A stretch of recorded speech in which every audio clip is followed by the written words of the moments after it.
Então, parágrafo 11, paga para mim, por favor, a luz, para ficar melhor aqui a visualização. Então, o parágrafo 11 da nossa confissão vai falar ainda mais sobre a pregação da palavra. O último parágrafo, 10º, falou sobre a função pastoral. Os irmãos estão lembrados? Qual a obrigação pastoral, o que eles devem estar envolvidos, como que eles devem governar a igreja. E a palavra é a centralidade do serviço pastoral. Porque se eu supervisiono as ovelhas de Cristo, isso deve ser feito de alguma forma. E a palavra de Deus é o que vai me trazer os limites de como supervisionar. Eu não posso ir além do que ela me fala. Então a pregação, o ensino da palavra está envolvido no pastoreio. Um presbítero também está envolvido na palavra de Deus. Este é o serviço direcionado por Cristo a nós pastores e presbíteros, tá bom? Então, ainda assim, falando da pregação da palavra, o 11º parágrafo vai falar o seguinte: apesar de ser uma incumbência dos bispos ou pastores das igrejas serem diligentes em pregar a palavra, em virtude do seu ofício, então veja, o ofício exige isso, ainda assim o trabalho de pregar a palavra não é tão exclusivamente limitado a eles, mas aqueles outros também dotados e capacitados pelo Espírito Santo para isso, e aprovados e chamados pela igreja. Podem e devem, tá? Podem e devem realizá-lo. Ou seja, apesar de os bispos, presbíteros, serem incumbidos de administrarem bem a igreja, governar bem a igreja pela palavra, a pregação em si não é uma tarefa exclusiva dos pastores. Tá? Um diácono, por exemplo, pode pregar, se for dotado pelo Espírito? Pode. E alguém que não é oficialmente um diácono, um presbítero, pode pregar também? Pode, não tem problema nenhum. Pode e deve. Então a confissão amarra isso para nós. Tá bom? Você tem que passar aí, Zé. Passa para mim, por gentileza. Agora foi. Então, isso é o que chamamos de auxílio, né? Então, o pastor ele pode ser auxiliado, né, na pregação. Os bispos ou pastores da igreja devem ser imediatos na pregação da palavra. Né? 2 Timóteo 4,2, Paulo instrui isso ao jovem pastor Timóteo. Mas outros irmãos, também dotados e capacitados pelo Espírito Santo, e aprovados e chamados pela igreja, podem pregar a congregação. Tá bom? Atos 8, Atos 11, e o próprio Estevão, que era um diácono, né? Ele faz ali um sermão realmente perante o Sinédrio. A obra de pregação não é apenas confinada e limitada àqueles que são pastores ou presbíteros. A proibição da pregação por outros homens, que não são ministros normalmente, está associada a uma distinção não bíblica, tá? Entre ministros e presbíteros. Eu não sei se os irmãos vieram de igrejas que tinham essa proibição, né? Onde somente pastores e presbíteros poderiam pregar. Né? Não sei como é que era as igrejas. Você tem ainda hoje alguma igreja que pratica essa distinção não bíblica. Contudo, não há nenhum preceito que proíba qualquer cristão de pregar o evangelho quando ele tem a oportunidade. Há exemplos de cristãos que pregam a palavra que não foram ordenados presbíteros, né? 1 Pedro 4,10. Há preceitos e princípios que exigem que esse irmão evite o orgulho e se submeta à igreja e aos seus pastores com relação à estima e exercício dos seus dons. Por quê, amados? Tem pessoas capacitadas, às vezes, para pregar. Eu já recebi não, tá? De irmãos que poderiam estar pregando, poderiam estar ajudando a igreja, aí falou, não, pastor, melhor não mexer com isso, não. Ou seja, é capacitado para aquilo, mas não quer ajudar. Então, talvez tenha um problema na questão da área do serviço, de servir os irmãos, servir a igreja. Ou porque está tendo alguma dificuldade quanto aos seus pecados e se sente indigno de estar aqui. E quem é digno? Eu pergunto. A não ser através de Cristo. Então, assim, nós, como servos de Cristo, como crentes, não colocamos as nossas debilidades na frente daquilo que Ele próprio nos dotou. Seria uma incoerência. eu ser habitado pelo Espírito Santo, ser dotado de dons, e os dons claramente devem ser executados para o bem da igreja, como Paulo explica em 1 Coríntios 12, e eu ocultar em mim, não querer isso, por me sentir um miserável pecador. Entra na mesma questão de se privar da ceia do Senhor, né? Eu devo me privar da ceia do Senhor, sendo que eu creio na mensagem do Evangelho, sendo que eu sou habitado pelo Santo Espírito. A ceia é para pecadores. Pastores são pecadores, né? Então, irmãos, devemos sempre estar então dispostos, principalmente os homens, claro, a ensinar, a pregar a palavra de Deus, tá? Desde que a igreja aprove isso, reconheça isso, eles podem se auxiliar na pregação da palavra, tá bom? Alguns exemplos que foram citados. No entanto, quando Filipe lhes pregou, esse Filipe aqui não é o apóstolo, tá? É um evangelista.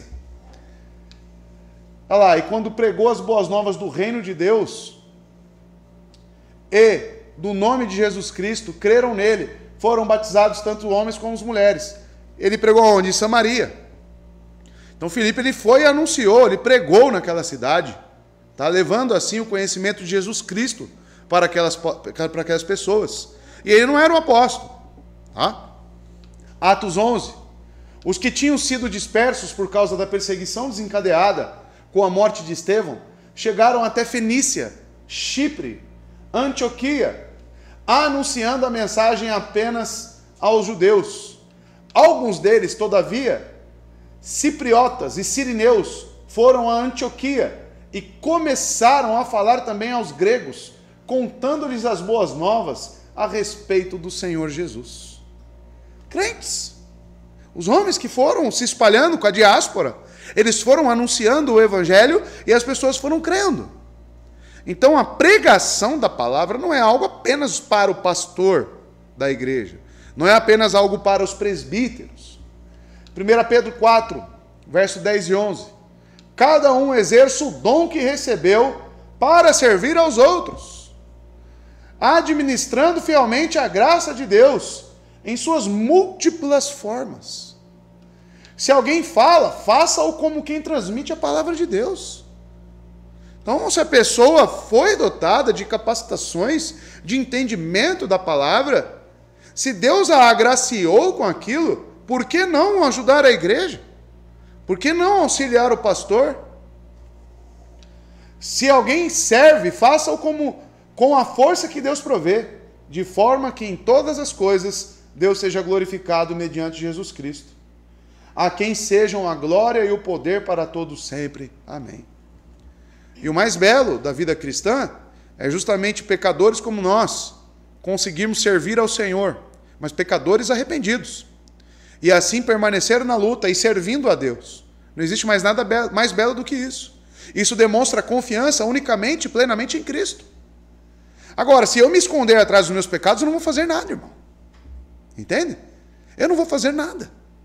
Eu vou até Cristo, eu reconheço a sua obra, que foi por mim, e assim eu me entrego completamente a serviço dele, em gratidão a isso. Então o serviço, ele está envolto a um sentimento de gratidão para com Cristo. E eu não posso de maneira alguma colocar o meu pecado como algo maior do que a cruz. E se eu estou na igreja inserido por ele próprio, por que eu vou me contentar apenas em ficar sentado, sendo que o Espírito Santo me capacita a ir além, a servir melhor? Muitos pecam nisso, irmãos. E isso, de certa forma, é você rebaixar a cruz de Cristo. É você até, de certo ponto, negar a eficiência da cruz para a sua vida. Eu estava falando com a minha esposa, falei, Ju, se eu for olhar para os meus pecados, eu não tenho dignidade nem mesmo de subir naquele púlpito.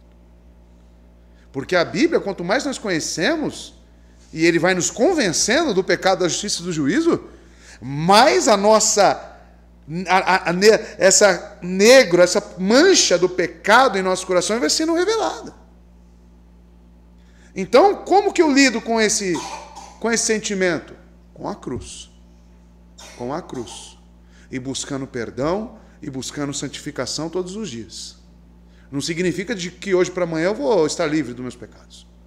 Mas nunca que os meus pecados podem ser maior do que a cruz. Nunca. A cruz é maior.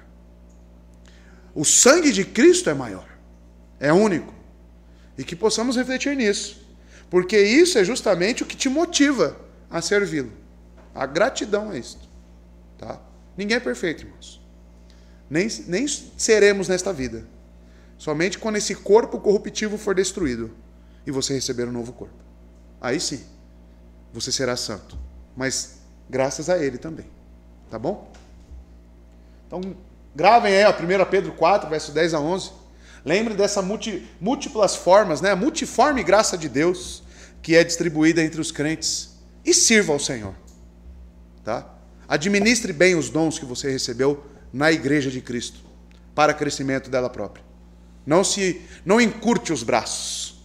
Abrace e sirva.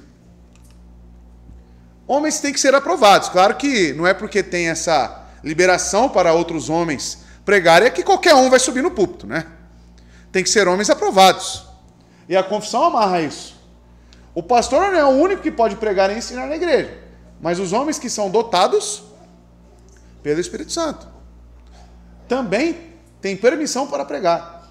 Esses também são homens que são aprovados e vistos pela igreja, tá? Quando a igreja percebe que alguns membros foram dotados por Deus na pregação e no ensino, eles podem, sem serem pastores, abençoar a igreja por seu ministério, seja no dia do Senhor ou fora dele. Além disso, os pastores têm o trabalho de treinar os rapazes para preencher seus lugares mais tarde. Então, um pastor que ensina, ele tem que também preparar. Aquele que ensina precisa ensinar a ensinar. Olha só. Então, eu tenho que preparar novos mestres. É que a minha sala ali ainda não está pronta, mas quando estiver pronta, eu pretendo fazer reuniões com aqueles que estão acostumados a pregar aqui e prepará-los, tá? Analisar o esboço deles, conversar em cima do texto, ver a exegese que eles aplicaram, melhorar, fazer aplicações mais dentro do texto, ajudar eles a preparar um sermão, tá?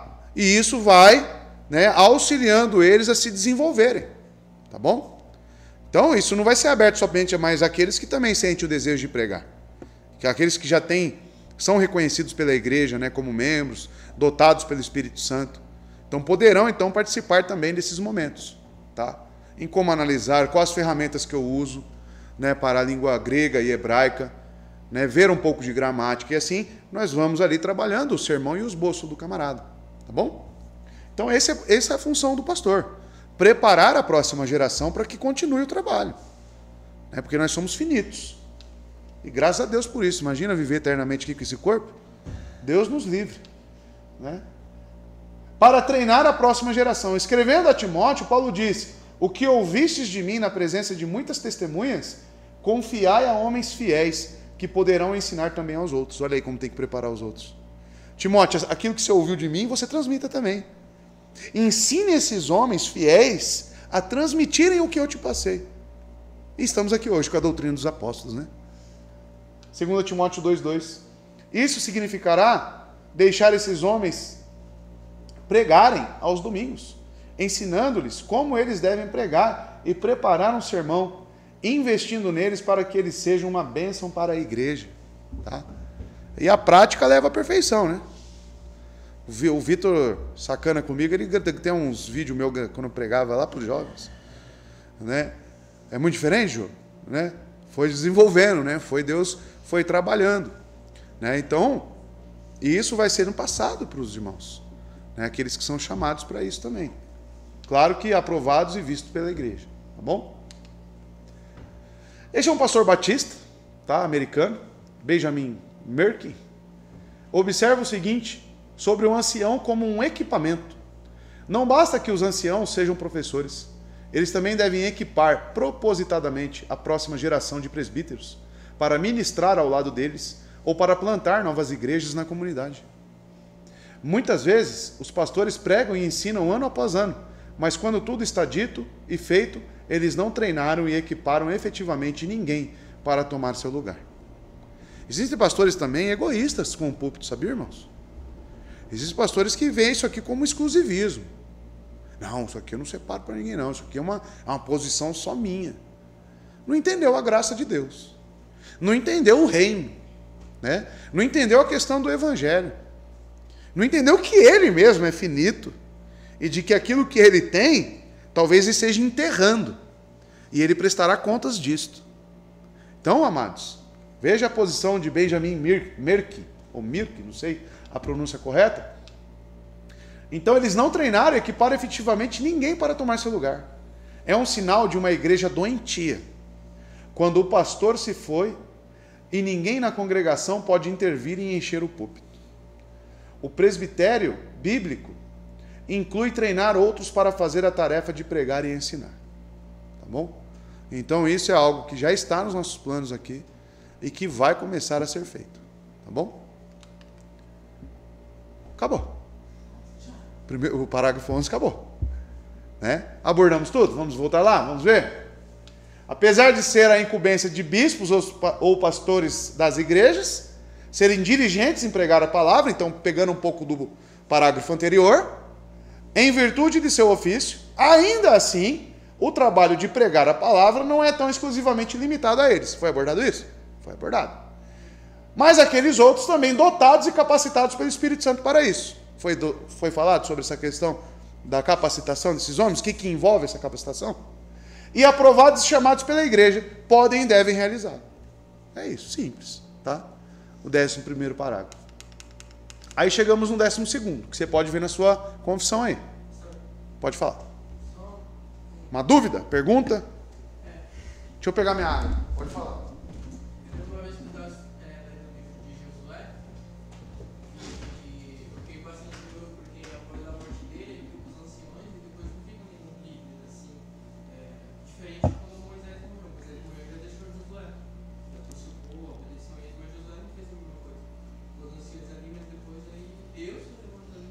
Uhum. Com um período ali, né? Sem ninguém, né?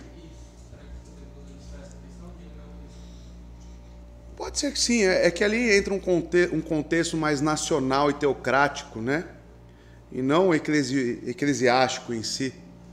Né? Levantar um líder para uma nação talvez não seja tão fácil assim.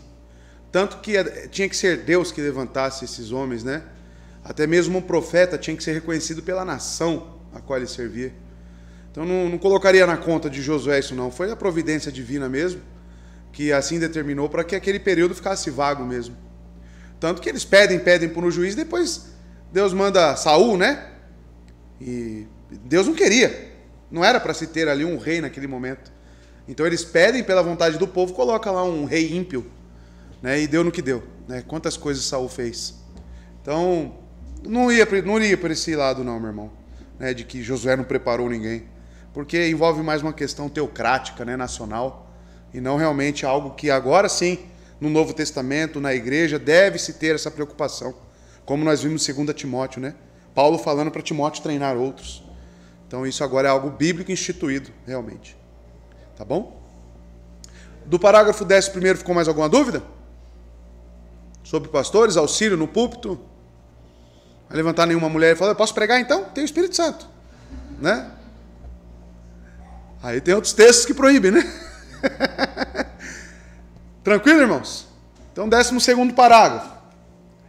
Como todos os crentes são obrigados a unirem-se às igrejas locais, quando e onde eles tiverem a oportunidade de assim fazê-lo, então todos os que são admitidos aos privilégios de uma igreja também estão sob a disciplina e governo desta, de acordo com a regra de Cristo.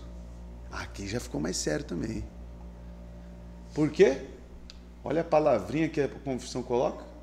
São obrigados. Nossa, o pessoal já vê essa palavra hoje em dia, né?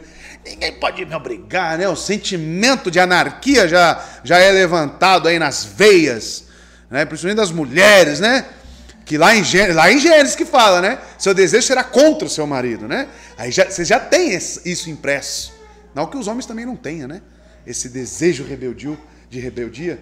São obrigados a unirem-se às igrejas locais. Então, qual é o tema aqui do 12º parágrafo? obrigatoriedade de congregar. Veremos isso. Então não é algo opcional. Governo e disciplina da igreja. Então, como diz o parágrafo 12, ele afirma, né, que todos os crentes, quando e onde, tá? Então, tempo e lugar. Ah, é meu aniversário. Quando? Ah, eu estou em outro estado. Quando e onde? Tá? Tiverem oportunidade, tem uma igreja bíblica na cidade? Tem um lugar onde você pode congregar? Então vá para lá. Você não tem essa opção de não querer ir para lá. São chamados e obrigados a unir-se a igrejas particulares ou igrejas locais. E sendo admitidos aos privilégios de uma igreja, eles também estão sob censuras, isto é, disciplina. Então não é só ser membro, é se submeter também ao governo dessa igreja. E o governo dessa igreja em particular, de acordo com o governo de Cristo, conforme minha palavra, né? Ao nos juntarmos a uma igreja, não estamos apenas concordando em adorar e comungar uns com os outros. Muitos enxergam só assim. Ah, o que é a igreja? É um lugar onde eu reabasteço as minhas energias. Ah, vou na igreja. Por quê? Porque lá eu adoro com os meus irmãos. Tá, mas é só isso para você? Ou congregar é isso? E estar sujeito a ser disciplinado, corrigido pela igreja conforme as ordenanças de Cristo. Ah, isso eu não quero. E dar satisfação aos seus irmãos e ao seu pastor. Ah, isso eu não quero. Então você não quer congregar. Então você é um rebelde. Você quer um local apenas para saciar os seus deleites e aplacar um pouco a sua consciência. É isso que você quer. Então, amados, mas olha lá, não é um local apenas onde eu concordo em adorar e comungar uns com os outros, mas também em cair sobre a disciplina da igreja. Assim sendo, nos submetendo ao presbitério e ao governo da igreja. Isso é assumido porque já foi afirmado no parágrafo 5º. A implicação desse dever é que os cristãos devem se submeter ao governo de suas igrejas. Outras passagens que dão base para isso são 1 Tessalonicenses 5,14 e alguns outros textos que eu vou mostrar para os irmãos. Acho que parou, hein? Aí, foi. Aí alguns textos para os irmãos, tá? Se amarre na cadeira aí. 1 Tessalonicenses 5,14.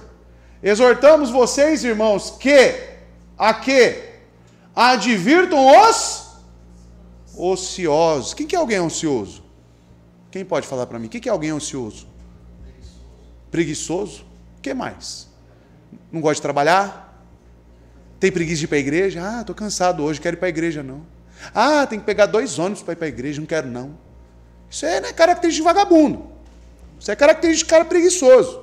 E às vezes põe... É engraçado, irmãos. Algumas pessoas falam para mim, pastor, eu não estou vindo porque a questão é... Gasta um pouco mais, né? Tem que gastar com passagem, isso vai afetar meu orçamento. Todas as pessoas falei, se o problema é dinheiro, a igreja entra com o dinheiro e paga a sua passagem. Mas eu quero que o irmão esteja aqui congregando conosco, porque isso vai te trazer edificação para a sua alma. Incrível. Que depois que ela continua faltando, não pede auxílio financeiro para a igreja, porque sabe que o problema não é esse. E depois fala, irmão, você não pediu, mas você não continua vindo? Ah, sabe o que é, pastor? Não é tão assim a questão do dinheiro. É porque fica difícil mesmo a distância. Opa, aí já começa a se caracterizar o quê? Ócio. Pessoa ociosa. Que envolve também os que não gostam de trabalhar, tá? No contexto. Mas, inclusive, os que faltam na igreja por ócio. Tem esses casos? Muito. Muito. Quantos pastores sentiram a dificuldade depois que veio a pandemia? Que descobriram um culto online, né? Que não existe culto online. Onde ficava deitadão lá na cama lá e só pum, pum no controlinho. Hoje eu vou assistir Hernando Dias Lopes. Pum. Hoje é Nicodemos. Pum. Aí ficava lá. E não queriam estar presencialmente na igreja. Até batismo online teve. Ceia online, então nem se fala. Né? Então as pessoas foram indo e ainda estão em casa. Muitos nem voltaram. advirtam os ociosos, confortem os desanimados, auxiliem os fracos, sejam pacientes para com todos. Mas o ocioso tem que ser advertido. Você, como membro na igreja, tem que chegar para aquele que tem faltado na igreja e falar: por que você não tem vindo? É dinheiro? A igreja ajuda, o pastor já falou que ajuda com dinheiro. Por que você não tem vindo? Ah, por isso, por aquilo outro? Irmão, isso é ócio. Você tem faltado por ócio. Você tem sido ocioso. Tem faltado por preguiça, por distância. Imagina se Cristo tivesse esse pensamento, né, igual desses irmãos, para vir à terra sendo Deus, tomar essa forma de homem, habitar aqui entre esses pecadores imundos. Imagina se ele tivesse esse pensamento. Mas ele trabalhou, ele veio, ele morreu. Para hoje o crente falar: não, é muito longe a igreja. Ah, eu vou gastar muito dinheiro. Ah, cria vergonha na sua cara, crente. 2 Tessalonicenses 3,6. Irmãos, em nome do nosso Senhor Jesus Cristo, nós lhes ordenamos, ordem, viu? Que se afastem de todo irmão que vive. Opa, ó de novo aí, um ocioso. Se afastem do ocioso. Marquem ele. Ociosidade é pecado. Tá, irmãos? Hoje em Provérbios nós não vai ter com a formiga ou preguiçoso. Porque a preguiça pode te impedir de trabalhar, de querer vir para a igreja e de diversas outras coisas. Tem uns que, por exemplo, quantas vezes você aí, marido, deixou de fazer culto no lar porque você falou: estou cansado hoje. Ócio. Isso é ócio. Isso é preguiça. Isso é pecado. Tá bom, meus irmãos? Tá? Eu falo porque eu já caí nesse pecado. Tá? Ah, eu estou cansado. Eu li o dia inteiro. Né? A mente está até aqui. Estou doido já. Aí tem que pegar o catecismo, tem que fazer tudo. Fico com preguiça. Não dá preguiça, não? Fala aí. Não dá, José? Não dá preguiça? Mas cuidar da esposa é como Cristo cuidou da igreja. É morrer para si mesmo. Para amar o próximo. Ocioso não tem vez com o evangelho não, viu? Aquele que não trabalha, que não coma, diz Paulo. Tá? Que o preguiçoso vai aprender com a formiga. Acho que o Flávio postou esses dias aí, né? Formiguinha pequenininha, carregando um gravetão desse tamanho. Né? Eu estava fazendo um estudo sobre isso. Ah lá, é o preguiçoso. Agora, imagina na igreja, que também é pecado o cara faltar por preguiça. E quantos, hein? Não param aqui porque é um baita de um preguiçoso e sabe o que vai ser cobrado. Tem gente que aparece na igreja só no dia da ceia. É ocioso? Claro que é, não tem motivo. Não está doente, tem dinheiro, trabalha e não vem na igreja. Por quê? Porque é vagabundo. É vagabundo. Precisa se arrepender. Tá bom? 2 Tessalonicenses 3,6. Então, olha só. Afastem de todo irmão que vive ociosamente. Chama de irmão ainda, tá? Ou seja, isso pode ser um pecado que acomete inclusive crentes. Tá bom? 2 Tessalonicenses 3, 14 e 15. Se alguém não obedecer a nossa palavra, por esta carta, marquem-no e não se associem com ele. É uma das etapas da disciplina eclesiástica. Esse irmão ser marcado é ele ser privado de certos benefícios que os outros irmãos que estão andando em comunidade, em comunhão, ele não terá mais. Uma delas é ser privado de participar da ceia do Senhor. Porque entendemos que aquele irmão está transgredindo contra Deus devido ao seu ócio, devido à sua preguiça, devido à sua falta de cuidado com a esposa, com os filhos. Então aquele irmão é marcado, ele é desassociado, tá? E todos os irmãos também estão ali de forma a exortá-lo. Já pensou ficar assim na igreja? É assim que deve ser, é o que deve acontecer, tá? Então não é só o pastor que tem que ficar preocupado com o ocioso. É a igreja, tá? Para que se sinta, olha lá. Ah, mas pastor, se marcar ele, se a gente começasse a desassociar dele, ele vai se sentir envergonhado. O que está escrito aqui? Para que se sinta? É exatamente isso que tem que fazer. Que contraste, hein? Que a nossa ideia, né, de ele não pode, né? A Bíblia fala justamente para fazer. Porque tem vivido em pecado. E ele tem que entender isso. Isso também é uma forma de trazê-lo para perto. Tá? Um irmão chegou para mim e falou: pastor, eu sinto que alguns irmãos me tratam com indiferença quando eu venho para a igreja. São um pouco frios comigo. Né? Então tem sido difícil se adaptar a isso. Mas eu falei: mas você vem para a igreja? Talvez isso que está acontecendo com você é justamente consequência e fruto do seu pecado de ócio. Seja justamente porque você não está vindo para a igreja. Porque esteja aqui toda quarta, toda sexta e todo domingo de manhã e à noite. Se os seus laços com esses irmãos aqui não vão aumentar, aumenta ou não aumenta você que vem sempre? Lógico que aumenta. O irmão vai começar a ver que você não é um preguiçoso. Vai começar a ver que você se preocupa com a igreja. Vai começar a enxergar virtudes cristãs em você e vai querer se aproximar de você. Porque crente se aproxima de crente. Agora, a atitude de vagabundo ocioso, olha lá, que é uma transgressão, ele vai se sentir envergonhado mesmo, porque a reação de uma igreja bíblica e de irmãos bíblicos é justamente não se associar mais com ele. Tá? Contudo, não o considere como inimigo. Lembrando, é uma disciplina. É para trazer ele de volta, mas tem que acontecer essa marcação. Mas chamem a atenção dele como irmão. Tá? Tudo no plural, né? Tudo envolvendo a igreja, né? Não só o pastor, envolvendo todos. Você já viu hoje quem não veio para a igreja? Você já mandou mensagem? Já perguntou por que não veio? Senti só falta, irmãozinho. O que está acontecendo? Claro que aqueles que não estão doentes, né, em casos extraordinários, mas aquele que não está, simplesmente não está aqui hoje. Não está na IBD. E aí, por que não está? Mandou mensagem perguntando? Ou está esperando só eu fazer? É você também que tem que ter essa responsabilidade. Tá? Hebreus 10, 25, isso aí é clássico, todo mundo viu essa exposição aqui, né? Não deixemos de reunir-nos como igreja, segundo o costume de alguns. Olha lá. Tinha ociosos lá na igreja dos Hebreus? Mas encorajemo-nos uns aos outros, ainda mais quando vocês veem que se aproxima o dia. Tá bom? E aí, fortes textos? Significado de membresia. Ao nos tornarmos membros, o que é ser membro? Né? Qual é a ideia que as pessoas têm hoje? Você é membro em tal igreja. O que a pessoa associa com essa palavra membresia? Né? Um local, como foi dito, para eu estar lá, adorar, cantar, ouvir a palavra. Né? A palavra tem que ser boa. O louvor tem que ser bem tocado. Então, um lugar onde eu me sinta bem. Né? Membresia é característica disso, né? Significa isso. Olha lá. Ao nos tornarmos membros, nos colocamos sob a autoridade que Jesus Cristo deu à igreja. E o que é isso? Lá, devemos ser alimentados, sim, pela palavra, com a palavra de Deus, ter comunhão, tá?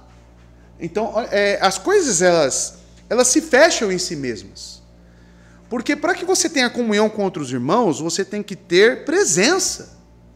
Não dá para você ter comunhão, sendo que você não tem intimidade com esses irmãos. Não conhece esses irmãos. Você já ficou sem ver um amigo muitos anos? Aí quando você se reuniu com ele, ficou tipo assim... O que eu falo, né? Fica, né? Legal te ver, legal. E aí? O que você está fazendo? Fazendo isso. Legal. Aí fica naquela, né? Negócio meio desajustado. É igual o crente que não vem para a igreja. É a mesma coisa. Fica desajustado. Mas sabe o que eu noto, assim, que pelas pessoas que eu convivi nas igrejas, pelas igrejas que eu passei, não tinha um ensino sobre o que é ser membro, sobre o que é ser uma verdadeira igreja. As pessoas não sabem o que é. Até conversando com a minha mãe mesmo. Ela não sabe quais são os pilares da igreja e ela tem 62 anos. Então ela viveu a vida inteira dela na igreja, então ela não sabe o que é. Então as pessoas não sabem. Mas eu te garanto que toda igreja tem um famoso cursinho, a sala de novos membros, não tem? Não, na nossa. Algumas. A igreja, irmão. Igreja.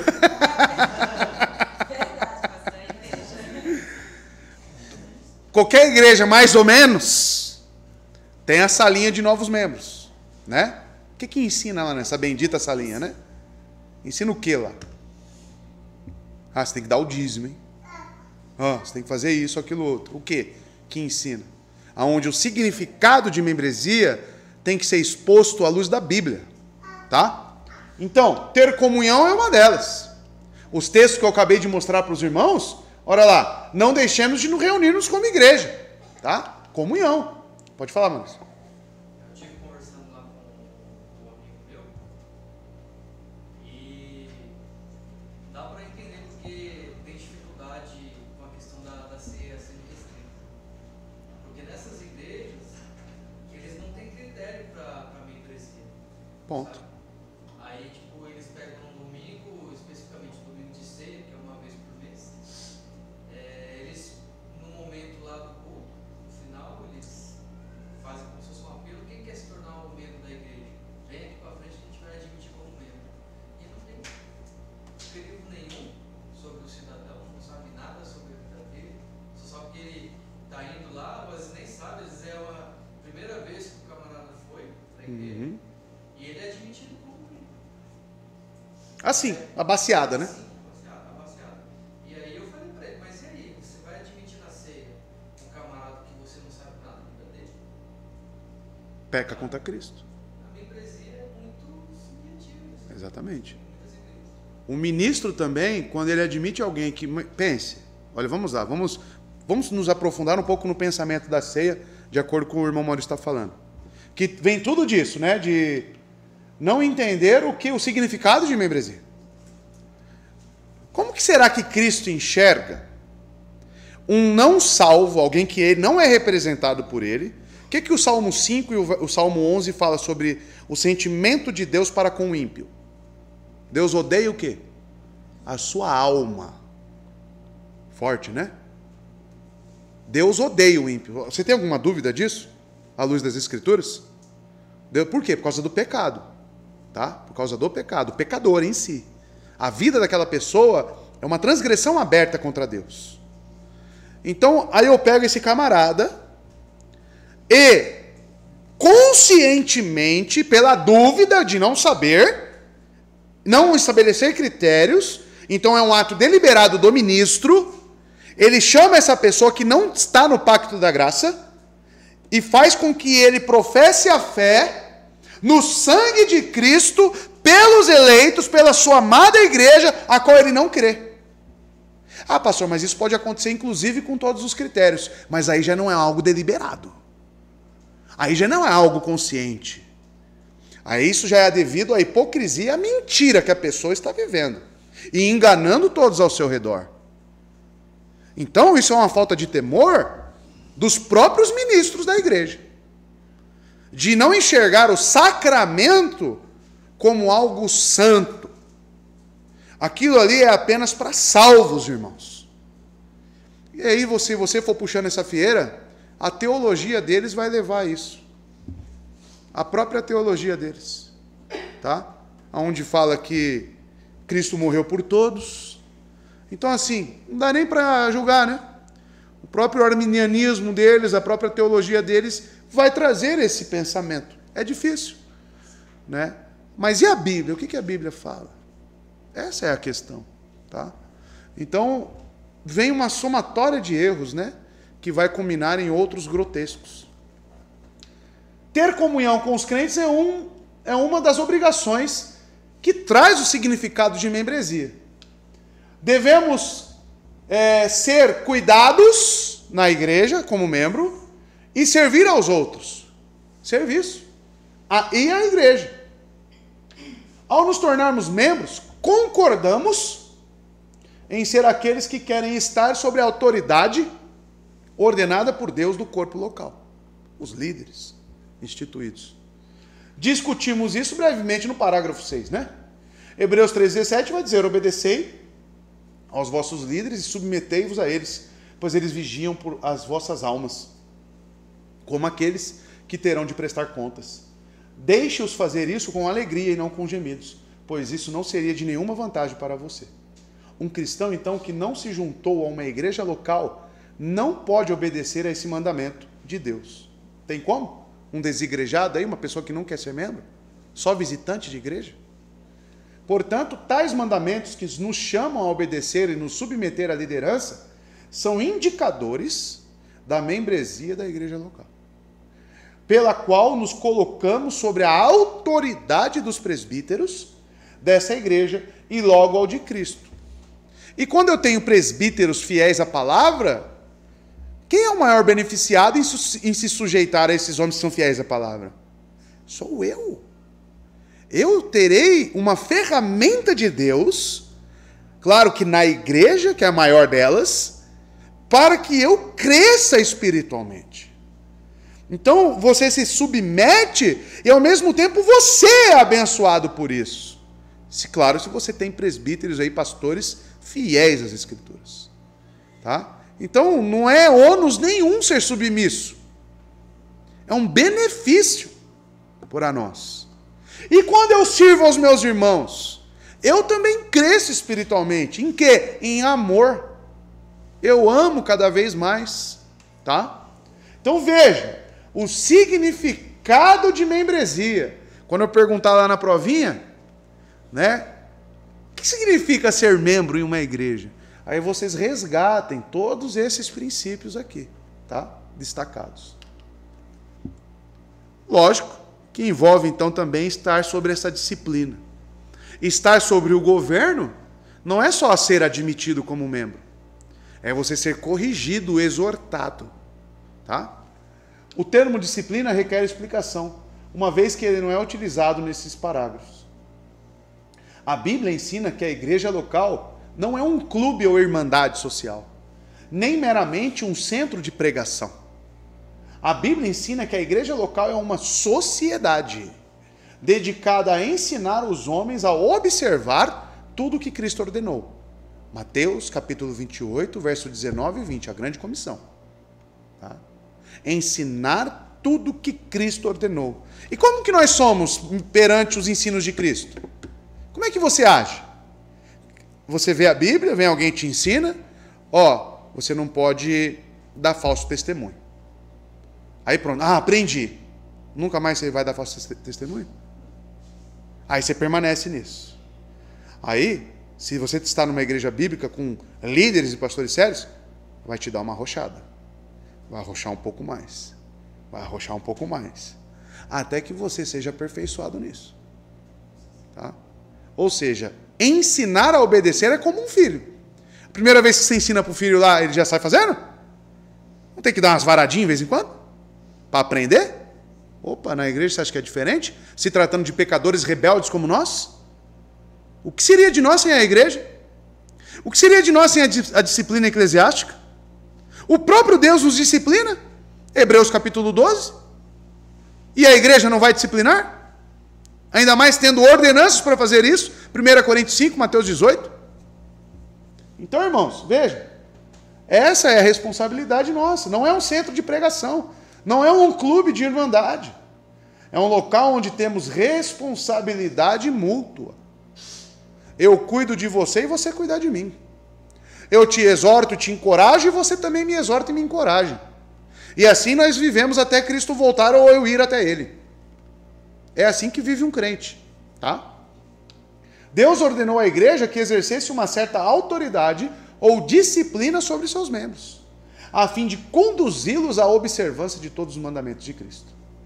Para isso, ele deu à igreja o poder para repreender publicamente, admoestar e, por fim, expulsar aqueles que permanecerem transgredindo os mandamentos de Cristo de maneira impenitente e grosseira. Por isso que temos excomunhão.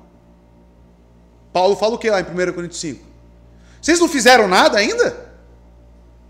Entreguem esse ímpio, né? Ele não fala ímpio, né?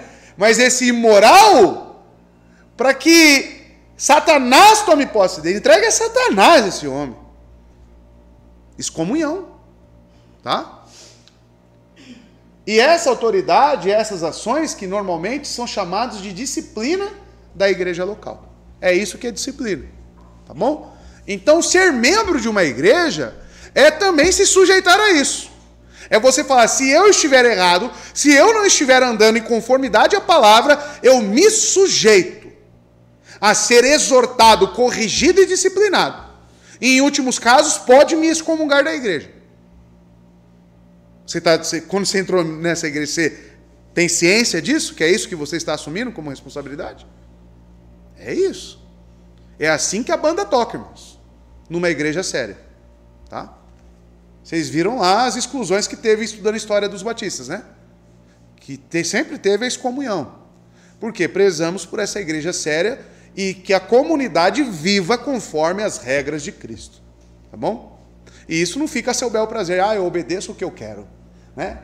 É obedecer tudo que ele tem ordenado. E a igreja é ferramenta para te fazer obedecer. É aqui que o irmão me exorta, é aqui que nós crescemos juntos. Então, isso se torna um compromisso cristão. Tá?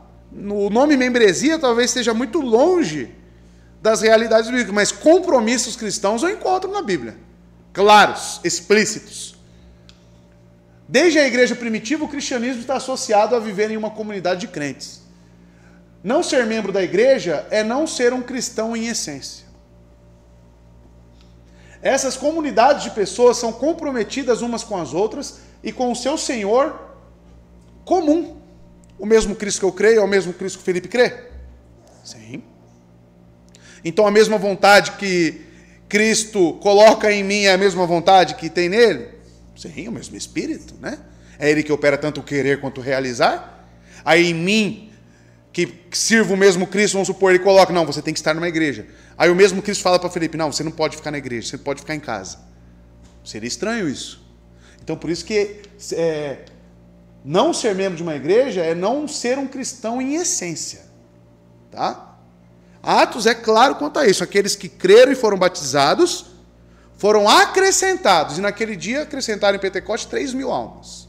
E depois, posteriormente, mais 5.000. E assim eles foram crescendo, foram se espalhando. A igreja. Acrescentados a quê? Alguém que computava isso. Se não tinha nenhum número lá, né? Era só colocar na Bíblia, né? Muitos creram.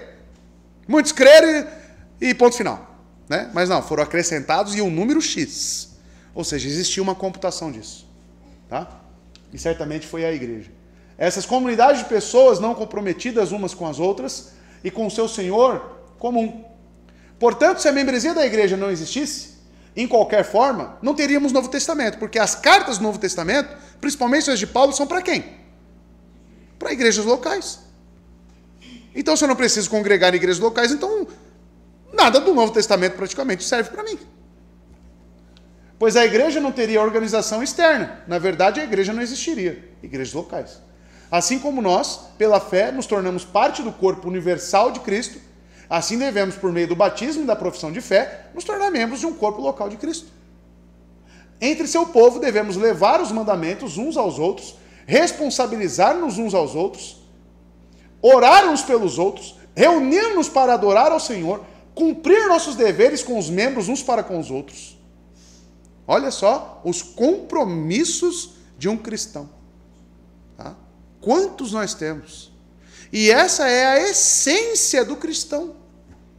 Tá bom? Negligenciar a membresia da igreja é ser deste mundo. Quando lemos lá em 1 Coríntios 6, andarmos em novidade de vida, logo eu penso nas características da descendência de Sete. O que diz lá? Nós vimos hoje, e os homens começaram o quê? Passaram a invocar o nome. Isso envolve culto? Isso envolve adoração? Então faz parte inerente do caráter do salvo, correto? Já pensou Cristo me salva deste mundo para que eu não o adore? Para que eu não esteja na igreja? Estranha essa salvação, né? Então ele me tirou do mundo para quê? Que tipo de novidade de vida é essa que eu vou começar a andar? Pode falar. E também, quando Deus fala para Moisés, para ele falar com o faraó, pedir para Deus, pedir para faraó libertar o povo, Deus fala assim, mande faraó libertar o povo para que saiam daqui e me prestem culto. Exato. E é justamente isso, Deus estava libertando eles, que é a salvação, a libertação do pecado, né? E do mundo, para que possamos prestar culto a ele. Exatamente. Ser feito à imagem e semelhança de Deus significa o quê? Justamente ser impresso em cada ser humano esta necessidade de adoração, esta necessidade de cultuar algo transcendente. Se não fosse assim, não teria todas essas religiões aí por aí afora. Todo ser humano tem uma necessidade intrínseca de adorar. Por quê? Somos feitos à imagem e semelhança de Deus. O nosso propósito criacional é adorar a este Deus. Aí eu estou perdido no mundo, apartado da glória de Deus, e Cristo me salva para que eu não cultue Ele? Isso é incabível. Um crente que não congrega, um crente que não tem desejo de estar com outros crentes, orar por eles, andar com eles, não tem a essência da salvação. Não tem a essência do cristão. Entenderam? Isto faz parte do andar em novidade de vida. Porque quando você era ímpio, você queria ir para a igreja? Você queria estar adorando? Você gostava de igreja, de comunidade? Você pensava o quê? Eu não. Eu ainda falava, aquele bando de bobo, fica lá, um mais falso que o outro, eu ficava falando. Não era assim? Aí depois que Cristo me salvou, o que eu fiz? Opa, eu preciso estar lá com aqueles bobos. Que bobo era eu. Né? Bobo era eu. Agora eu entendi. A necessidade faz parte da salvação, irmãos. E as pessoas não entendem isso. Olha só, negligenciar a membresia da igreja é ser deste mundo e compartilhar o desdém deste mundo perverso por compromisso e responsabilidade. Porque o compromisso e a responsabilidade não é com o pastor. É primeiramente com Cristo, que se estende a nossa vida em comunidade, e aí vai envolver os líderes, sim. Tá? Mas os cristãos não devem ser assim. Eles devem acolher e amar a instituição de Cristo da igreja, porque é para nosso bem e para a sua glória. Cristo está errado, né? Pedro, apacenta minhas ovelhas. Um novo mandamento vos dou, que amem uns aos outros, e assim saberão que verdadeiramente são meus discípulos.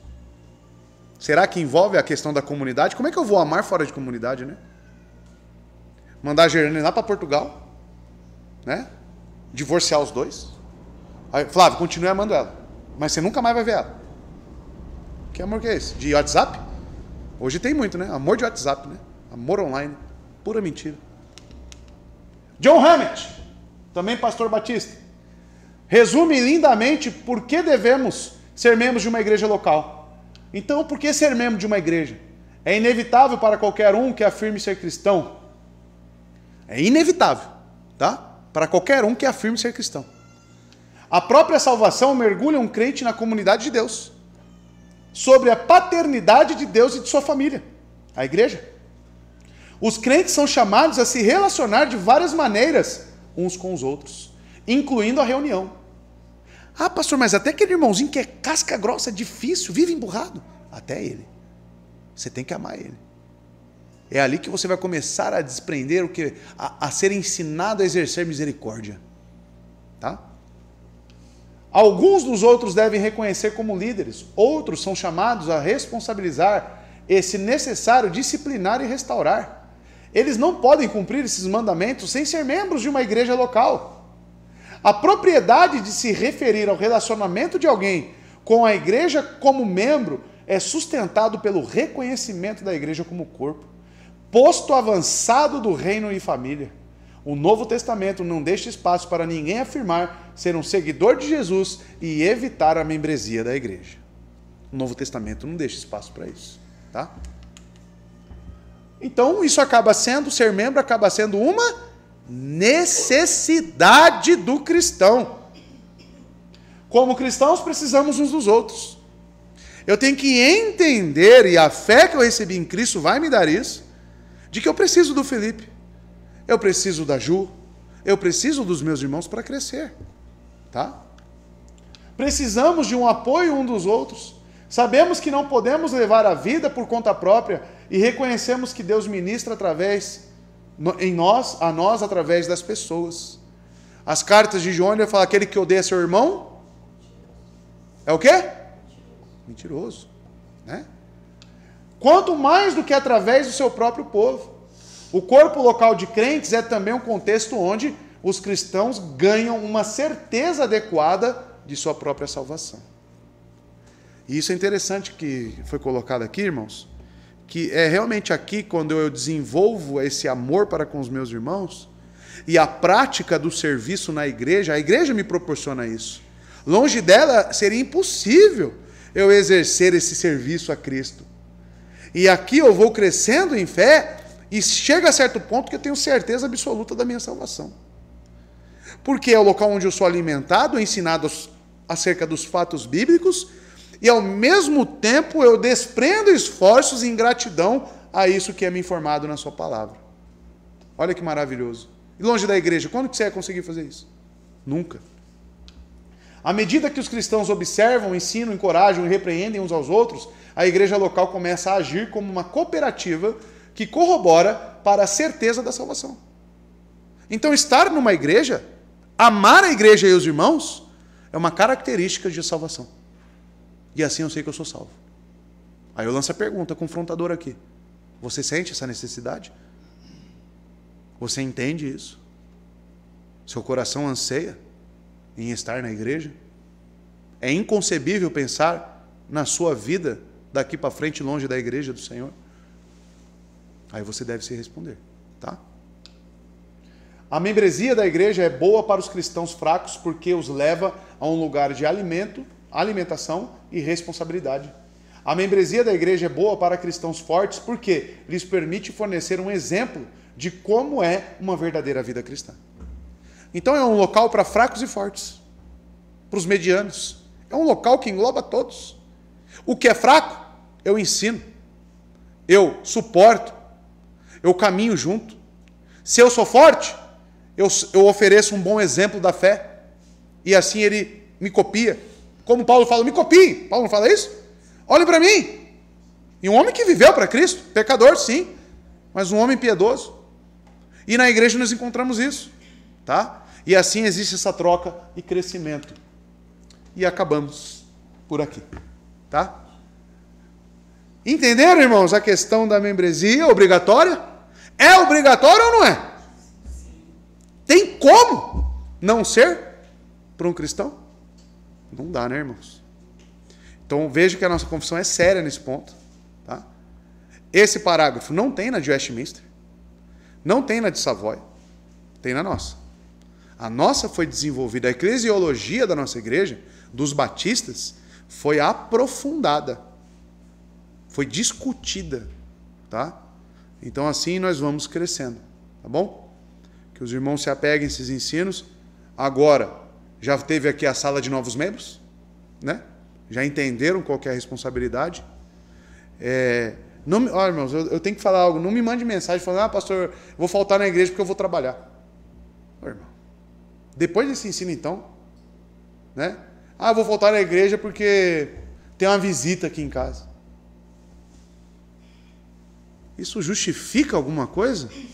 Qual que é a sua obrigação, meu querido? Né? Então, às vezes, o ócio ele precisa de um álibi também, né? E ficam buscando esses álibis aí para poder faltar na igreja. Então, tomem cuidado, irmãos. É sua obrigação. É obrigatório você estar na igreja. Tá? E quando você negligencia isso, é o que Paulo diz em 1 Coríntios. Assim, vocês menosprezam aqueles que não têm a igreja. Quantas pessoas estão querendo ter uma igreja para congregar? E não tem. E você tem, e você trata ela como lixo.